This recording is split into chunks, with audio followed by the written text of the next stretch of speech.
Hello everyone, my name is Jan Hong. I am from Vietnam, and this is part 2 of the 1000 Why Questions in Life. Thank you for your interest and support. Thank you very much. Welcome back to our journey through the 1000 Why Questions of Life. This is part 2, and today we're diving deep into some really heavy hitters: fear, ego, and our constant need for control. If you've ever asked yourself, why does fear seem to run my life? Or why do I let fear choose for me? Then you're in the right place.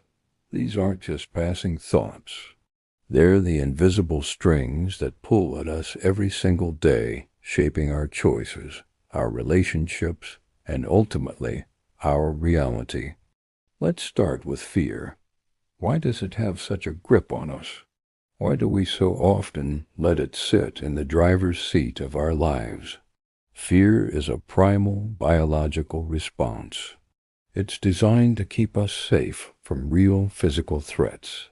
The problem is, in our modern world, that same alarm system gets triggered by things that aren't life-threatening, like public speaking, asking for a raise, or starting a new relationship. Your brain can't always tell the difference between a saber-toothed tiger and the possibility of getting rejected. So it sends out the same signals: heart pounding, palms sweating, a voice screaming, "Run." This leads to a constant avoidance of uncertainty. We stick to what we know, the familiar paths, the predictable outcomes. Why do we crave control so much? Because control feels like the opposite of fear. If we can control a situation, we believe we can prevent pain, avoid failure, and guarantee a good outcome. It's an illusion, of course. The world is inherently unpredictable, but the promise of control is so seductive that we cling to it with all our might. And what happens when we feel that control slipping away? Panic. This is why we fear losing control. It feels like we're free-falling without a safety net. This is also why we resist the idea of surrender. Surrender sounds like giving up, like losing. But true surrender isn't about defeat. It's about accepting the reality that we can't control everything. It's about trusting ourselves to handle whatever comes our way, even if we didn't plan for it. This need for control manifests as a desperate need for guarantees. We want to know for sure that the new job will be perfect, that the relationship will last forever, that our investments will pay off. We fear the unknown because it's a giant blank space where our control has no power. We want certainty in a world that is, by its very nature, constantly changing. We resist the natural chaos of life, trying to build neat, orderly structures around us to feel safe. But life is messy, and trying to keep it perfectly tidy is a recipe for constant anxiety. The real skill is learning to dance in the chaos, not trying to eliminate it. Now, let's talk about the ego. The ego is that part of us that says I. It's our sense of self, our identity. And it's a very fragile thing. Why does my ego need so much validation? Because it builds its sense of worth on external factors. It's always asking, how am I doing? Do they like me? Am I successful? This is why we often tie our worth to outcomes. If we succeed, we feel worthy. If we fail, we feel worthless. This is a dangerous game because it puts our self-esteem on a constant roller coaster that we don't control. This is also the source of our fear of looking foolish. The ego's primary job is to protect our image. It wants to be seen as competent, intelligent, and strong. Any threat to that image is met with fierce resistance. This is why we avoid vulnerability. Being vulnerable means showing the parts of ourselves we're not proud of, the parts we think are weak. Why do we hide our weaknesses? Because the ego tells us that weakness is dangerous, that it will lead to judgment and rejection. And oh, the fear of judgment. We spend so much of our lives worrying about what other people think. This fear is what fuels the endless cycle of comparison. We look at others' lives, their successes, their relationships, and we measure ourselves against them. Why do we compare ourselves to others? Because our ego uses comparison as a yardstick for our own worth. Am I doing better or worse than them? It's a game with no winners, because there will always be someone who seems to have more or be more. Finally, let's tackle one of the ego's favorite battles, the need to be right. Why do we need to be right all the time? Because being right reinforces the ego's sense of superiority and intelligence. It feels good.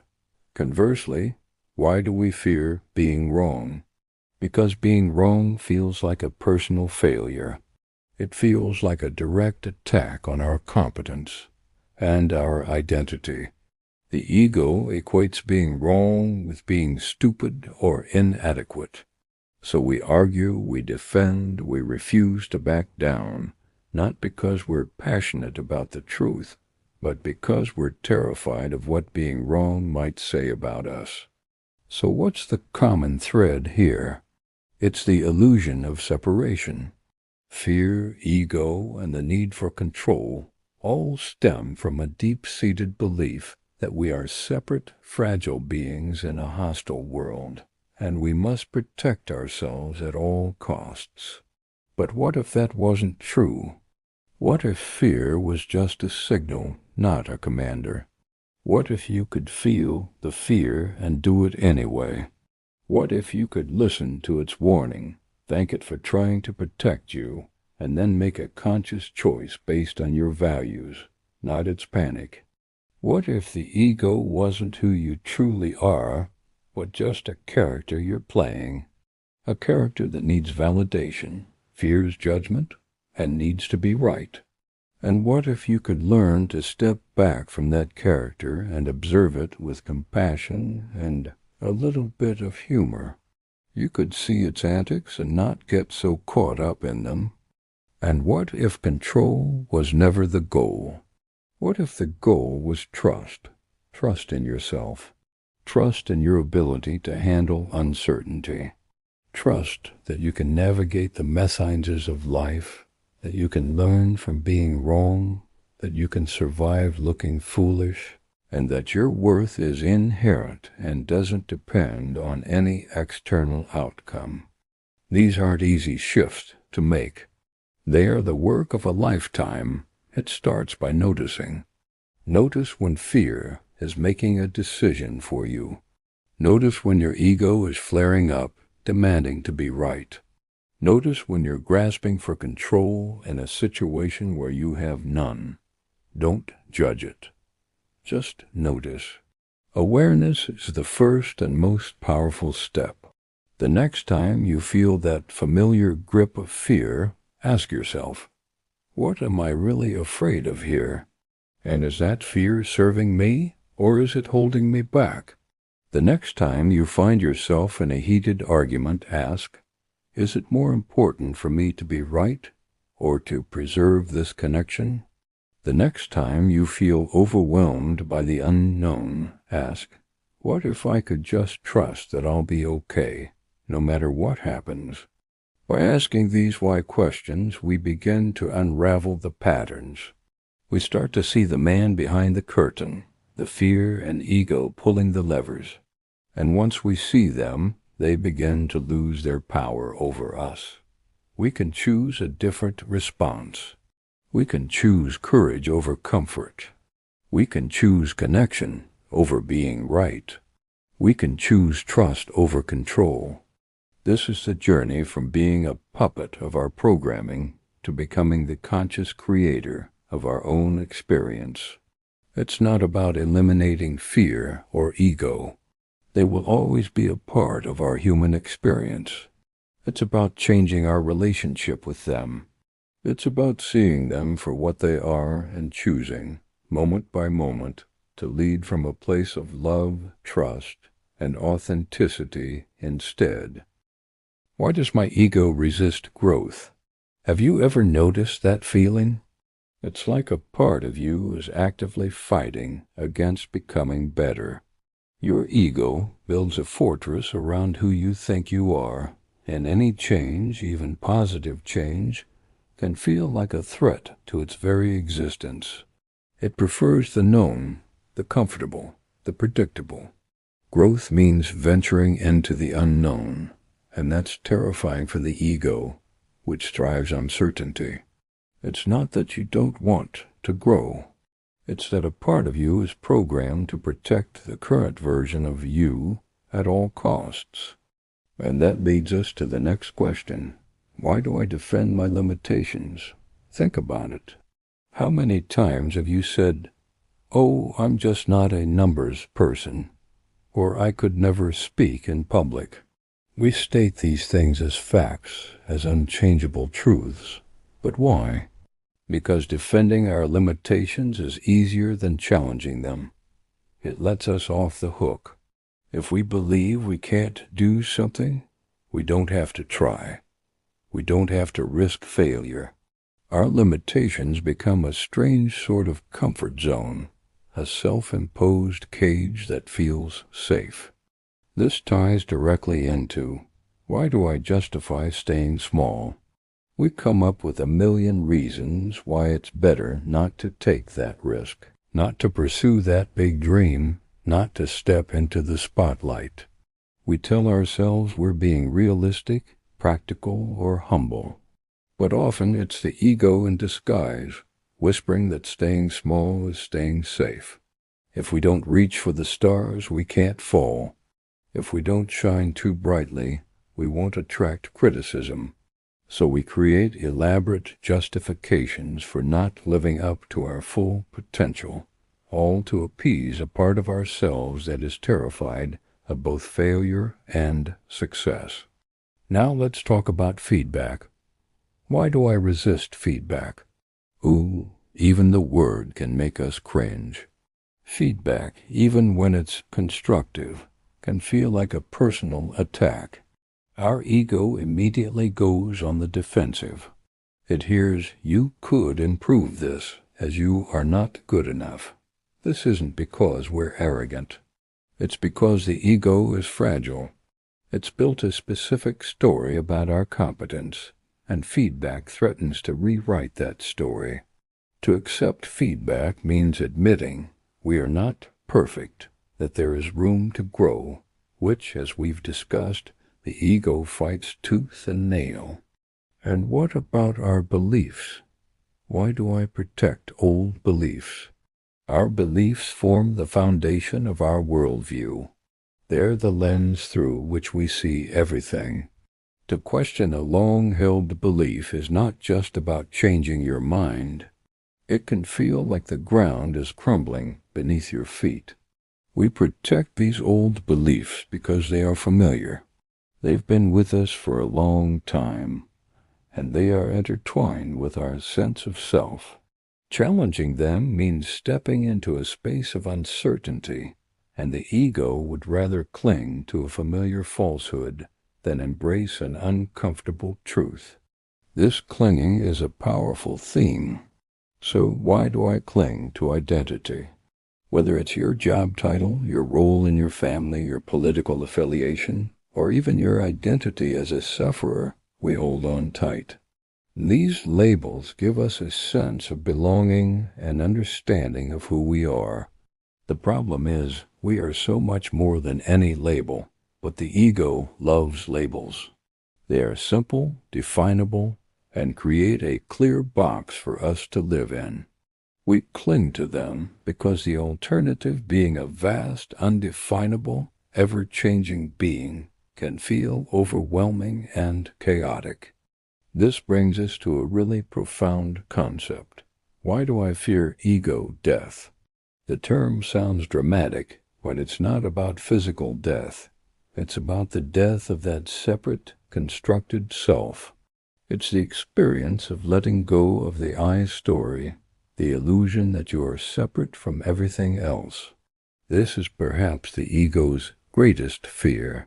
Its entire job is to maintain the illusion of separation.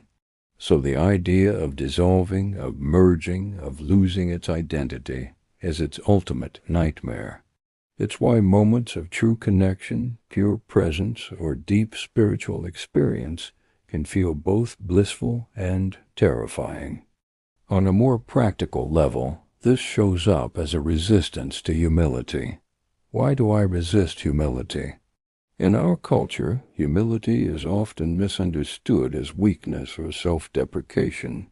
But true humility is simply an accurate assessment of oneself, recognizing both strengths and weaknesses without inflation or deflation. The ego resists this. It wants to be seen as special, as better than. It confuses humility with humiliation.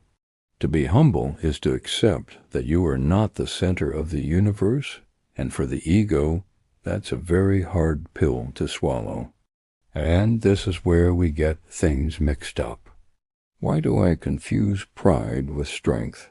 We see someone who is arrogant and self-assured and think, wow, they're so strong and confident. But true strength is quiet. It doesn't need to announce itself. Pride, on the other hand, is loud. It's a defense mechanism. It's the ego puffing out its chest to hide its insecurity. Real strength comes from vulnerability, from the courage to be imperfect.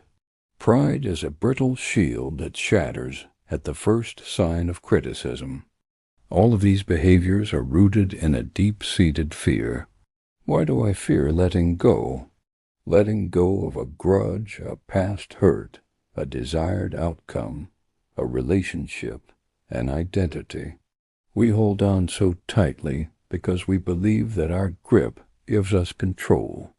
We think if we just hold on a little tighter, we can prevent pain or force the outcome we want. But often the act of holding on is what causes the most suffering. Letting go feels like giving up, like losing. The ego tells us we must keep fighting, keep holding on, because letting go means admitting we are not in control. And the ego hates not being in control. It's a huge part of its identity. This is why we avoid losing status. Why do I avoid losing status? Status is a powerful drug for the ego. It provides external validation that we are important, that we matter. The potential loss of a job title, social standing, or even the expert role in a friend group can trigger a primal fear. It threatens the ego's sense of worth, which is often built on these external markers rather than on intrinsic value. We'll do almost anything to avoid that public demotion. Speaking of public, why do I fear failure publicly? We can often handle failure in private. We can lick our wounds and try again. But public failure, that's a different beast. It's the fear of being judged, laughed at, or deemed incompetent by the tribe. This fear is wired into our DNA. For our ancestors, being ostracized from the tribe could mean death. Today, it's a social death the ego fears.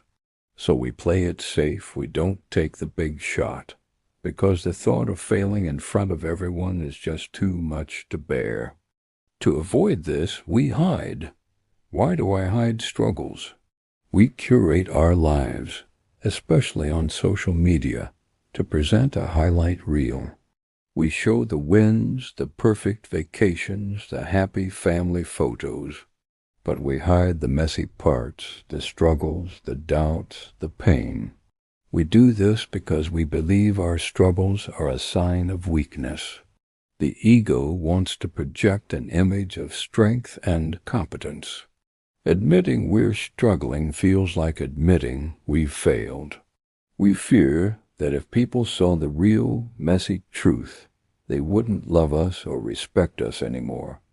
This hiding leads to performance. Why do I wear masks? We have a work mask, a family mask, a friend's mask. Each one is carefully crafted to fit what we think the situation requires. We wear these masks to be accepted, to be liked, to avoid conflict, and to protect our vulnerable true selves. The mask is the ego's armor. The tragedy is that we can wear them for so long that we forget who we are underneath. We become the mask. When we're always wearing a mask, we're not truly living. So why do I perform instead of live? Think about it. Are you living your life, or are you performing a version of your life that you think others want to see? When we're performing, we're constantly monitoring ourselves. How do I look? What do I say? Did they like that? It's exhausting. It disconnects us from the present moment, from authentic experience. True living is spontaneous, messy, and unscripted. Performing is the ego's attempt to control the script, the director, and the audience's reaction. And why do we perform?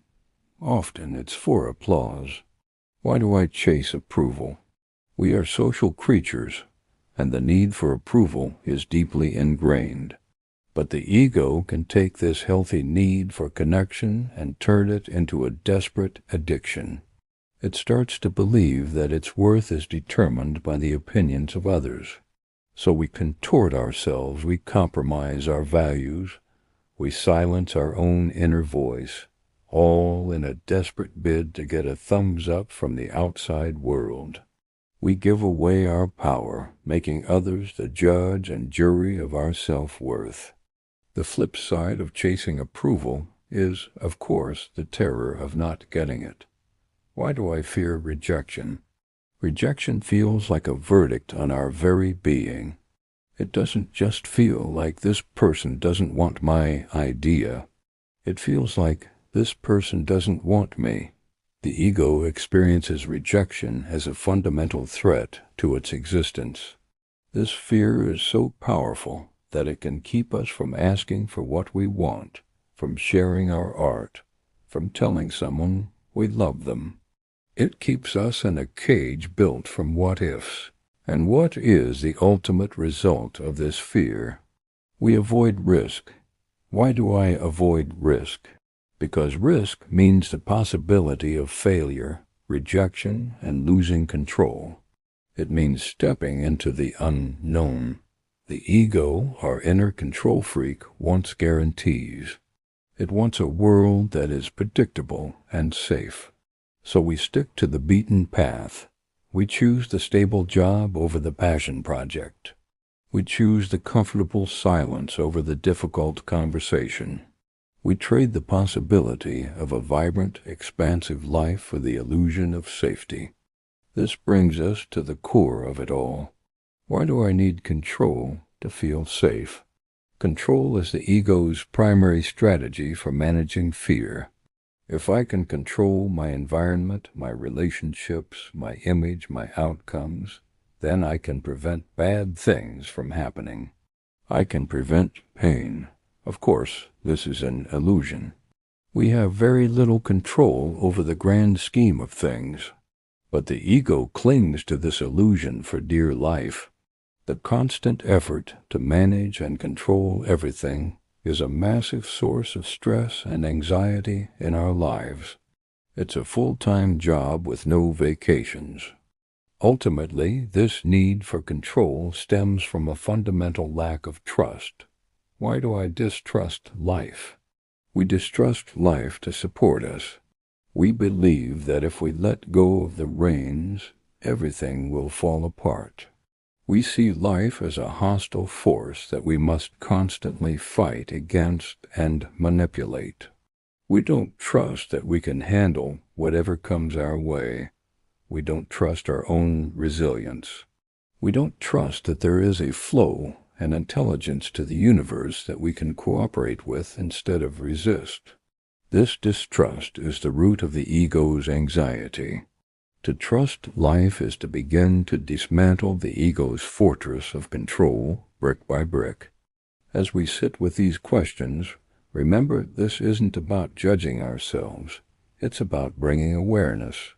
The ego isn't an enemy to be destroyed, but a part of us to be understood and integrated. By asking why, we shine a light on these hidden patterns. And in that light, we find the freedom to choose a different way. A way of more courage, more authenticity, and more trust.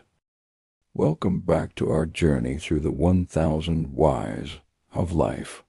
Today, in part 2, we're diving deep into the tangled web of fear, ego, and our desperate need for control. Let's get right into it. Why do I fear surrendering outcomes? It's because my ego tells me that if I control every little detail, I can guarantee success and avoid pain. It's an illusion. The universe is far too complex for one person to orchestrate. This ties directly into the next question. Why do I cling to plans? I cling to them because they offer a sense of security, a roadmap in a world that often feels chaotic and unpredictable. A detailed plan feels like a shield against the unknown. But what happens when that plan meets reality? I resist. Why do I fear flexibility? Because being flexible means admitting my original plan wasn't perfect. It means letting go of the blueprint I worked so hard to create. My ego hates being wrong, and that's why I resist adaptation. Adapting feels like a failure, a deviation from the correct path I hadn't envisioned. It challenges my sense of competence and control. This fear of being wrong leads us to an even deeper question. Why do I fear losing my identity? Often my identity is wrapped up in my achievements, my roles, and my plans. If I have to change course, my ego whispers, "Who are you then?" This is why I define myself so narrowly. It's easier to be the successful lawyer or the dedicated artist than to be a complex, evolving human being. A narrow definition feels solid, secure, and this is precisely why I avoid reinvention. Reinvention is terrifying. It means shedding a familiar skin for something new and uncertain. It's a direct threat to the identity my ego has so carefully constructed. So, I fear starting over. Starting over feels like admitting defeat, like all the time and energy I invested before was wasted. My ego screams that I'm falling behind, losing a race that only exists in my head. This is the core of it all. Why do I resist change even when it's necessary? I resist because change is the ultimate loss of control. Even when my current situation is painful, it's a familiar pain. The unknown could be better, but it could also be worse. My ego prefers the devil it knows. And here's the most ironic part. Why do I fear growth? Because real growth requires stepping into discomfort. It demands that I face my weaknesses, question my beliefs, and let go of old patterns. Growth is the enemy of a static, rigid ego. It's a continuous process of becoming, which means I'm never finished or perfect. This creates a strange paradox. Why does fear feel safer than freedom? Because fear offers clear, simple rules. Don't do that. It's risky. Stay where you are. It's safe. Freedom, on the other hand, is a vast open field with no fences. The responsibility of choosing my own path can feel overwhelming, and so I often choose predictability over aliveness. Predictability is comfortable. It's a quiet life. Aliveness is messy, passionate, and full of highs and lows. It requires my full participation, and that's scary. Ultimately, why do I let fear shrink my world? Every time I say no to something because I'm afraid, my world gets a little smaller. The walls close in. I avoid new people, new experiences, new ideas. My life becomes a fortress designed to keep fear out, but it ends up trapping me inside. So why do I obey fear? I obey it because its voice is loud and convincing.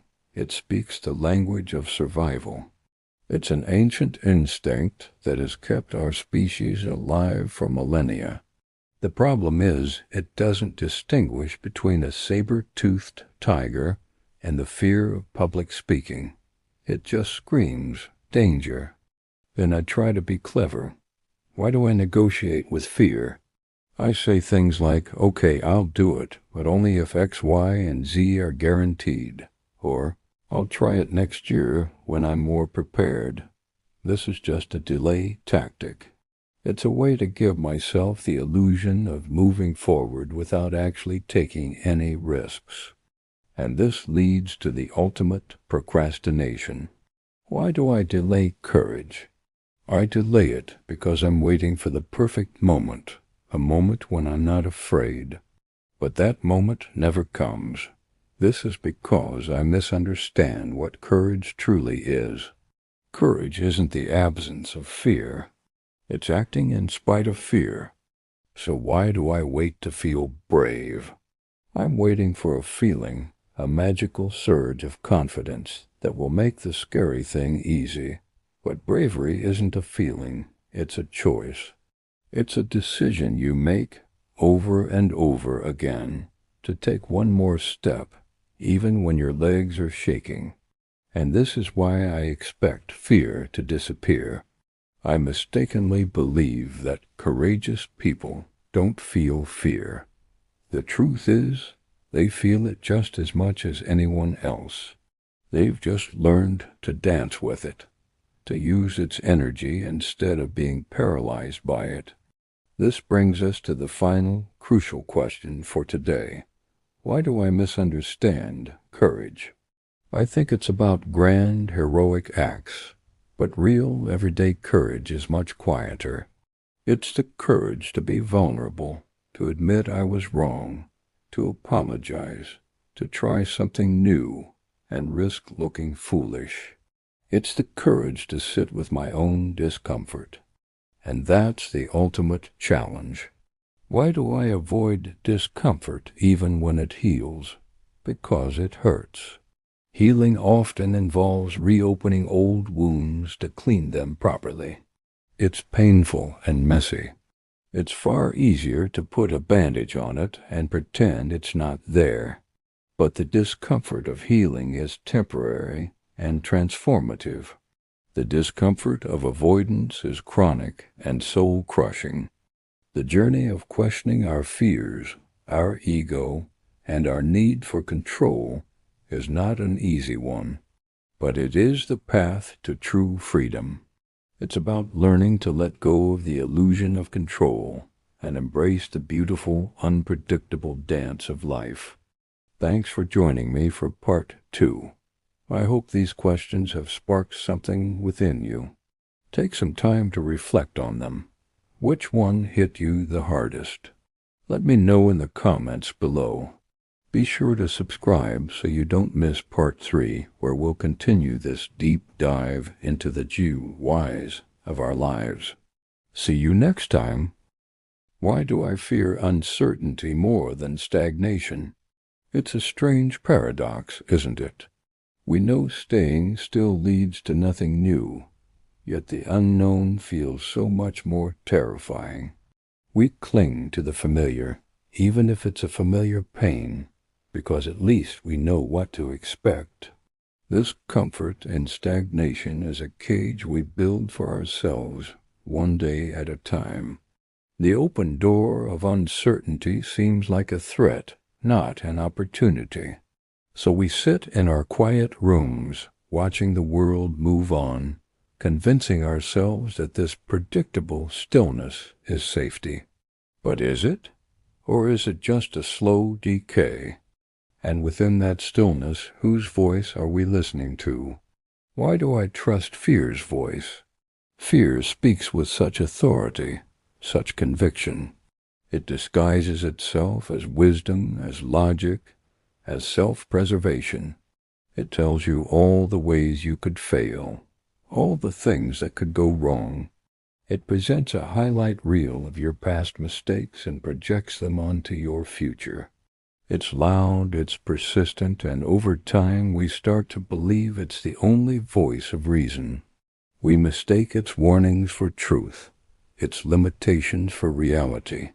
We grant it the power of a trusted advisor, letting it veto our dreams before they even have a chance to breathe. This leads us to the ego. Why do I obey ego over truth? The ego is our self-constructed identity, the mask we wear for the world and, eventually, for ourselves. It craves validation, it fears being wrong, and it will fight tooth and nail to protect its image. The truth can be humbling. The truth might say, you were wrong, or you need to change, or you don't have all the answers. The ego recoils from this. It would rather defend a comfortable lie than embrace a challenging truth. And so we find ourselves in arguments we know are pointless, defending positions we don't truly believe in, all to serve this fragile sense of self.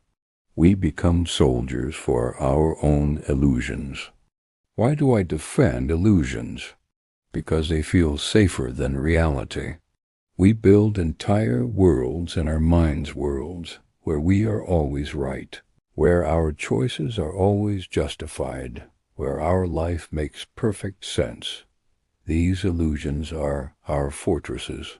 When someone or something challenges them, it feels like a personal attack. We're not just defending an idea. We're defending our entire reality, our sense of order. To admit the illusion is to admit that the ground beneath our feet isn't as solid as we thought. It means facing chaos, and our minds will do almost anything to avoid that. And from that, a new question arises. Why do I protect false security? Think about a job you hate but won't leave, or a relationship that's unfulfilling but stable. That's false security. It's a paycheck, a routine, a warm body next to you at night. It looks and feels like security, but it's hollow. It's a gilded cage. True security comes from within, from resilience, adaptability, and self-trust. But building that inner strength is hard work. It's much easier to cling to the external, to the tangible things that mimic stability, even if they are slowly suffocating our spirit. We trade authenticity for a steady, predictable rhythm of quiet desperation. This resistance is everywhere. Why do I resist growth that threatens comfort? Every real step forward in life requires stepping out of our comfort zone. It demands that we become a beginner again, that we risk looking foolish, that we endure the discomfort of not knowing. Our current comfort, no matter how limiting, is a well-worn armchair. Growth is a rugged mountain trail. The armchair promises no surprises. The trail promises scrapes, falls, and exhaustion, but also the view from the summit. Our resistance is simply the gravitational pull of that armchair, the seductive whisper that says, "Stay here. It's safe. It's easy." This is the ultimate trade-off.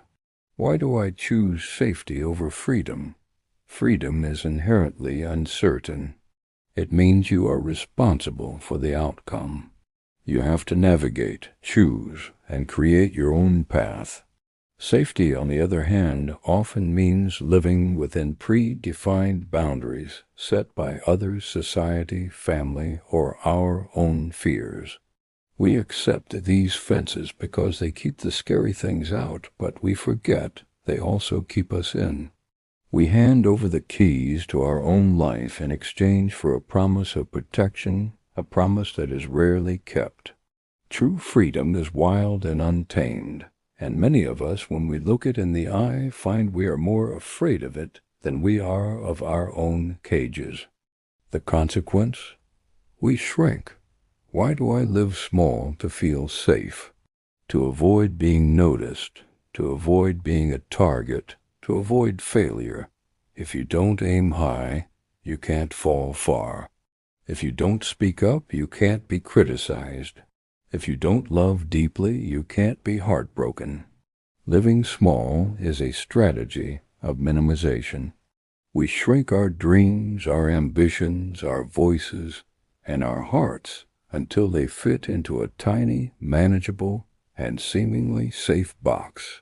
We become a dimmer version of ourselves, believing that this muted existence is the price of peace. And so we actively shun our own potential. Why do I avoid expansion? Expansion is scary. It means becoming more than you are right now. It means taking up more space in the world. This can trigger all sorts of fears. The fear of jealousy from others, the fear of new responsibilities, the fear of not being able to handle a bigger life. Deep down, we might not feel worthy of it. So we self-sabotage. We turn down the opportunity, we miss the deadline, we convince ourselves we're not ready. We stay in our lane because the thought of merging onto the wide-open highway is just too much.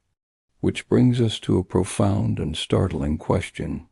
Why do I fear my own power?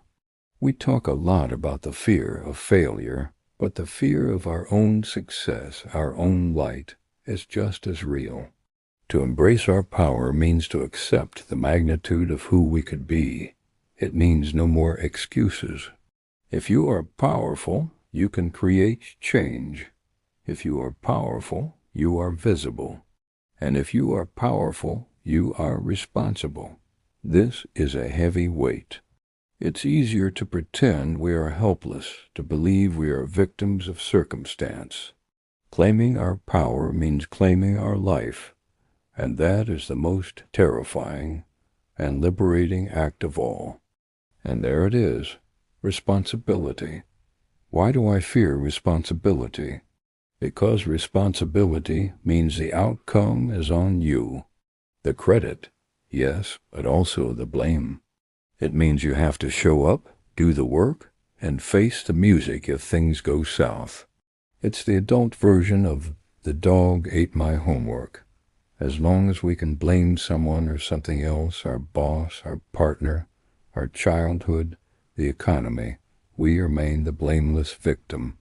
To take responsibility is to stand in the center of your life and say, "This is on me," and that requires immense courage.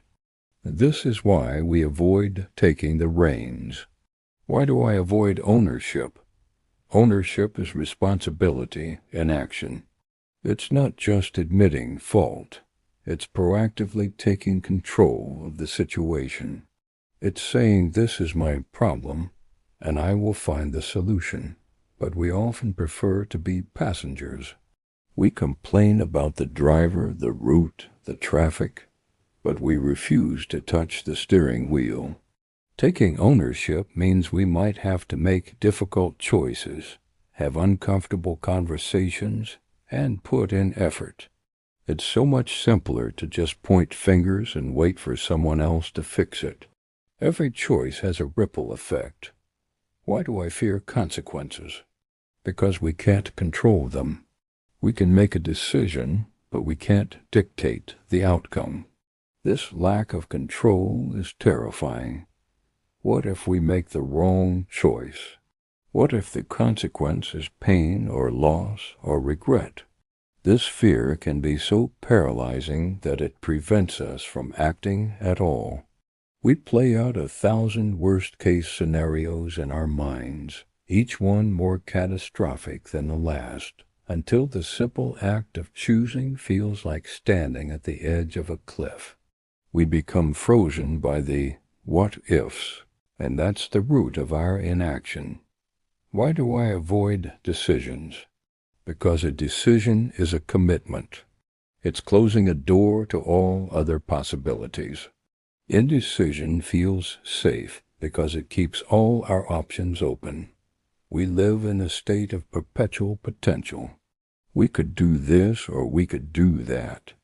As long as we don't choose, we can't choose wrong. So we linger in the hallway, staring at all the closed doors, too afraid to turn any single knob. This limbo becomes our new comfort zone. Why do I stay undecided? To avoid the finality of a choice. Staying undecided feels like freedom, but it's actually a prison of its own making. Life happens while you're busy weighing the pros and cons for the 100th time. Opportunities pass, relationships fade, and time slips away. The person who remains undecided isn't keeping their options open. They are letting life make their decisions for them through inaction. By not choosing, you are still making a choice.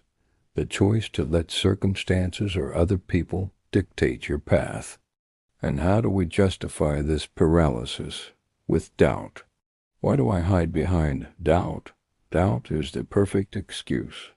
I'm not sure if it's the right time. I don't know if I have what it takes. What if there's a better option? Doubt masquerades as prudence and careful consideration, but really, it's just fear, wearing a trench coat and a fedora. It allows us to postpone action indefinitely, while still feeling like we're being responsible and thoughtful. It's the ultimate get-out-of-jail-free card for a life you're too afraid to live. This is what leads to a life on hold. Why do I delay commitment? Whether it's to a person, a career, a project, or a belief system, commitment is scary. It means investing yourself fully. It means being all in, and that makes you vulnerable. What if you commit and it doesn't work out? The potential for pain feels immense. So we dip our toes in, we keep 1 foot out the door, we give 80%. We hedge our bets. But a life half-lived can never yield wholehearted joy. We delay commitment to avoid potential pain, but in doing so, we guarantee a state of lukewarm dissatisfaction. It all boils down to one essential terror. Why do I fear choosing wrong? We live in a culture obsessed with optimization, with finding the best and right way. This puts incredible pressure on every decision. We believe there is one correct path, and if we deviate from it, we have failed. But life isn't a multiple-choice test. It's an open-ended essay. There are no wrong choices, only different choices that lead to different lessons and different experiences.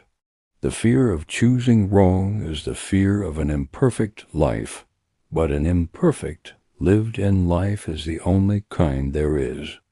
This fear can become so overwhelming that we simply give up. Why do I avoid choosing at all?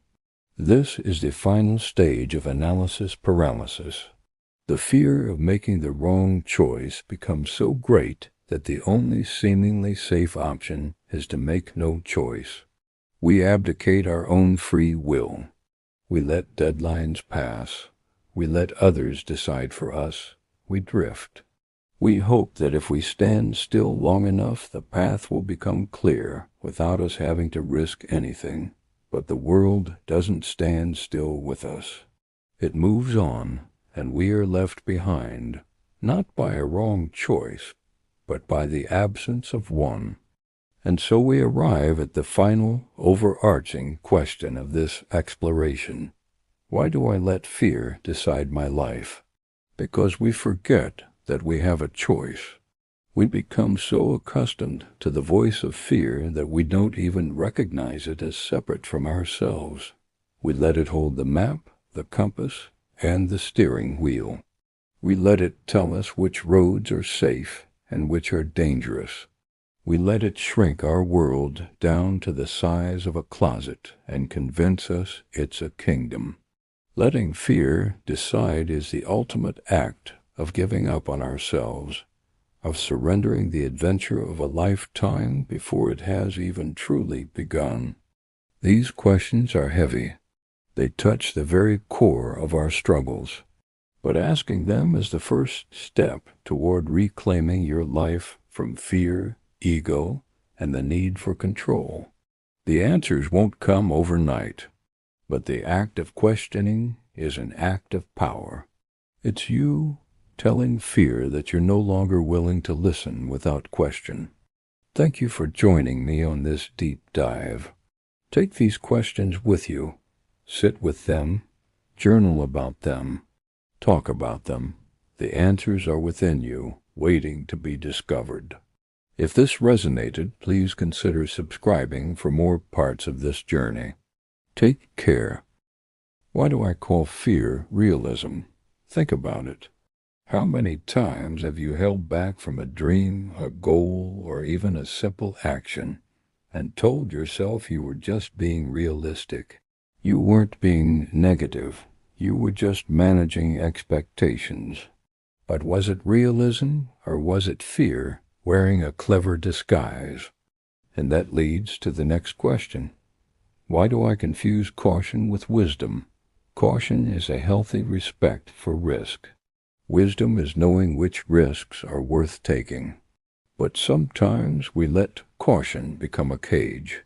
We see every potential downside, every possible failure, and we call it wise to stay put.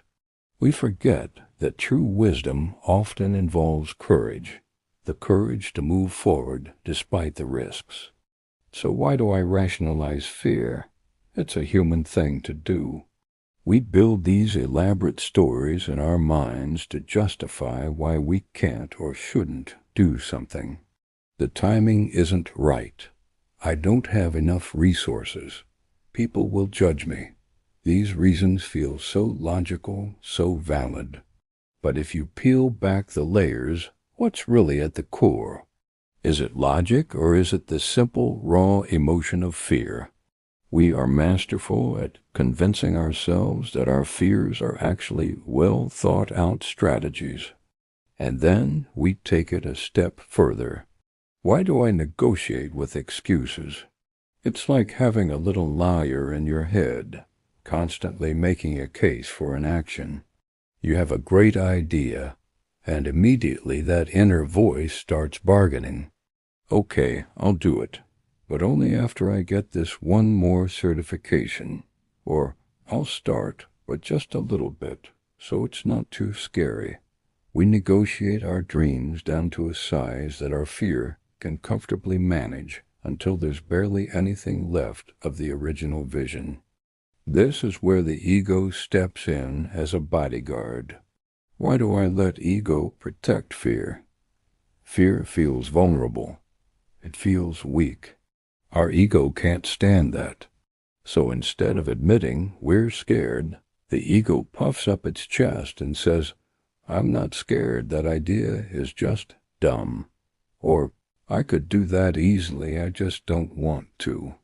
The ego would rather look arrogant or dismissive than ever admit to being afraid. It defends our inaction as a choice of superiority, not a surrender to fear. Which brings us to, why do I defend an action?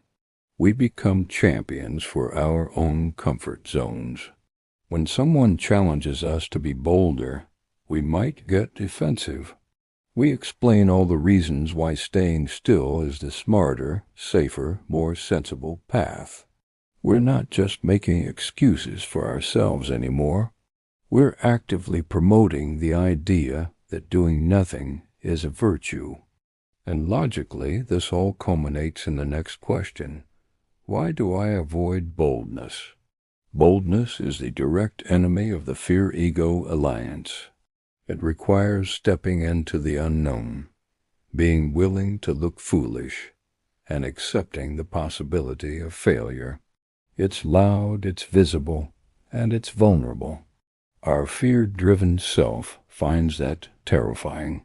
So we choose the subtle, the quiet, the well-trodden path. We admire boldness in others, but we shy away from embodying it ourselves. Now, let's get to the heart of it. Why do I fear stepping fully into life? This is a heavy one. Life in its fullest expression is chaotic, unpredictable, and filled with both ecstatic joy and profound pain. To step into it fully means to accept all of it. The fear isn't just about the bad stuff. Sometimes we're even scared of the intensity of the good stuff. It feels like too much. So we live life at a simmer, afraid to turn up the heat and let it come to a full rolling boil. And here's a powerful reframe. Why do I resist becoming dangerous to my comfort? Your comfort zone wants to keep you safe, small, and predictable. Becoming dangerous to it means you are willing to shatter its walls. It means you are willing to disrupt the status quo of your own life. This is a threat to the comfortable, easy existence you've built. And that part of you, the part that loves comfort, will fight back, resisting any attempt you make to break free. Let's talk about a big paradox. Why do I fear freedom? We say we want it more than anything. Freedom from a bad job, freedom from financial stress, freedom from other people's expectations. But true freedom comes with a terrifying partner, total responsibility. When you are truly free, there's no one else to blame. There are no more constraints to hide behind. You are the one who has to make the choices, and you are the one who has to live with the consequences. That level of raw accountability can be more frightening than any cage. And with freedom comes the need for self-mastery. So why do I fear self-mastery? To master yourself means to gain control over your impulses, your emotions, your habits. It requires discipline, awareness, and relentless honesty. It means you can no longer be a victim of your own moods or whims. You have to take command. This is hard work, and it means confronting the laziest, weakest, and most scared parts of yourself head on. It's often easier to just let ourselves be carried away by our own internal currents. Similarly, why do I fear independence? Like freedom, independence means you stand on your own 2 feet. You rely on your own judgment, your own resources, your own resilience. While that sounds empowering, it can also feel incredibly lonely. It means no one is coming to save you. You are your own safety net. The allure of having someone else to lean on, to take care of things, can be a powerful reason to shy away from true independence. This goes even deeper. Why do I fear standing alone? We are social creatures, wired for connection and belonging. The idea of standing alone in our beliefs, in our choices, or literally in a room, can trigger a primal fear of rejection and exile. Even if we're in a crowd that's moving in the wrong direction, the pull to stay with the group is immense. To stand alone for what you believe in requires a level of inner fortitude that many of us are afraid to cultivate. And to cultivate that, you need to trust yourself. So why do I fear trusting myself? We've been taught to seek external validation our whole lives. We look to experts, to authorities, to our parents, to our friends for the right answer. To turn inward and say, I trust my own gut, my own intuition, my own judgment, feels risky. What if I'm wrong? The fear of making a mistake and having only ourselves to hold accountable makes us doubt our own inner compass.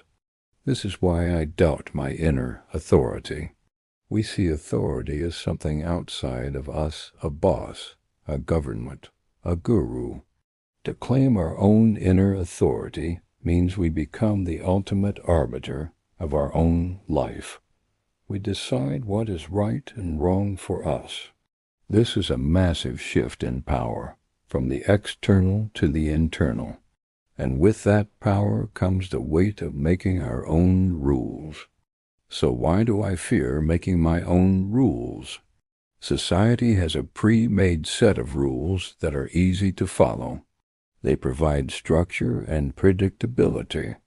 To throw those out and write your own rule book for life is a radical act.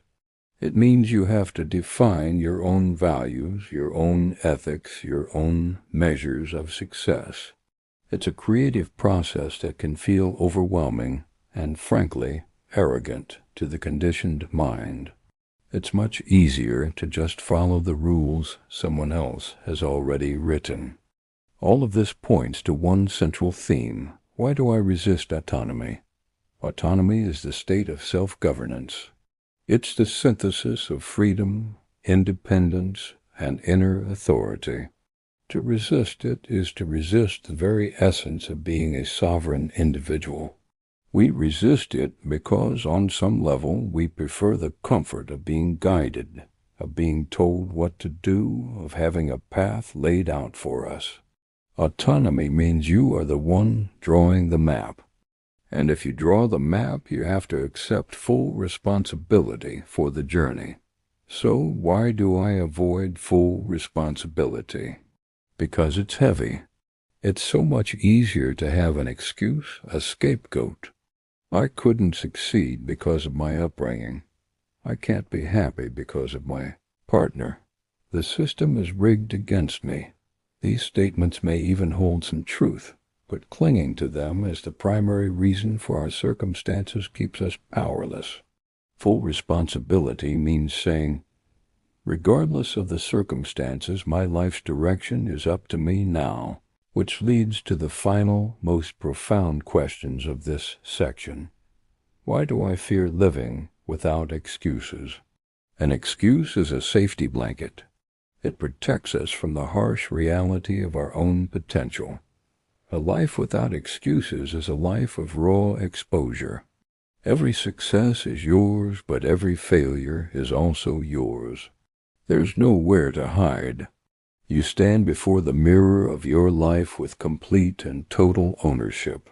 And finally, if we were to strip away all the excuses, all the rationalizations, all the fear, what are we left with? The ultimate question: why do I fear becoming fully alive? To be fully alive is to be fully engaged, present, and vulnerable. It is to feel everything, the joy, the sorrow, the love, the fear, without numbing it or running away. It is to embrace the glorious, terrifying, unpredictable mess of human existence. Perhaps the deepest fear of all is not the fear of dying, but the fear of truly, completely, and unapologetically living. Take some time with these questions. Don't rush for an answer. Just let them sit with you. The awareness they bring is the first step toward a different way of being. Thank you for joining me on this deep dive. If this resonated, be sure to subscribe for part 3 of our journey. See you next time. End of part 2. Hello everyone, I'm Jan Hong. I'm from Vietnam. Thank you so much for your support. It truly means a great deal to me and is a huge source of encouragement. See you in part 3.